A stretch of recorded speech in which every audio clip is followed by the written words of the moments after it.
Orang-orang beriman itu pasti tahu waktu sholat. Inna sholata kanat, sungguh sholat itu kanat alal mu'minina, bagi orang beriman kitaban mauquta, sudah jelas waktunya. Ini kalau kita terjemahkan dengan bahasa yang mudah dipahami, kata Allah, orang beriman itu pasti tahu waktu sholat. Jadi kalau anda mengaku beriman tapi tidak paham waktu sholat, berarti ini menunjukkan tingkatan yang lemah dalam imannya. Maka dibagilah oleh para ulama itu dengan panggilan azan.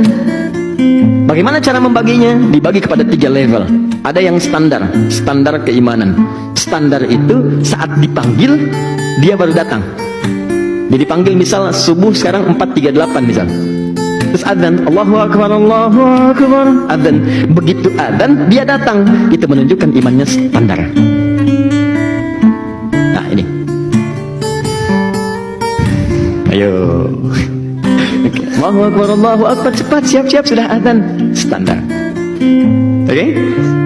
Baik. Ada orang yang sebelum dipanggil adzan dia sudah siap-siap. Coba bayangkan, dipanggil 4.38, dia 4 sudah bangun. Sekarang sudah siap-siap. Ini menunjukkan level imannya kuat dia. Bayangkan, belum dipanggil datang. Sama Anda kan kerja di kantor, jam masuknya jam 8. Jam masuk jam 8, datang jam 8. Standar kan?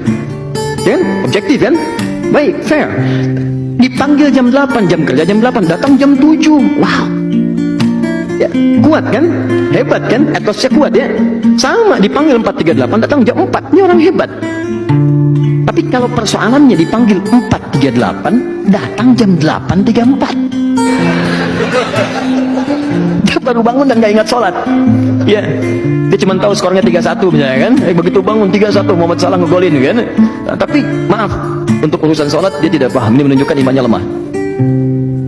Nah, ini tiga-tiganya itu dirangkum oleh Al-Quran di Quran surah kedua ayat 152, paling kanan sebelah bawah di musuh. Kata Allah, fadhkuruni adzkurukum. Ingat saya, maka aku pun akan mengingatmu. Bagaimana cara mengingat Allah? Di antaranya lewat ibadah, sholat. Karena zikir itu di antara maknanya sholat. Quran surah ke-20 ayat ke-14. Wa aqimis sholata li dzikri. Tunaikan sholat sebagai zikir. Kata Allah, ingat saya, zikir kepada saya. Amalannya sholat, dipanggil adzan. Maka orang yang ingat Allah ketika dipanggil, misal Allah panggil Allahu Akbar, ingat dia.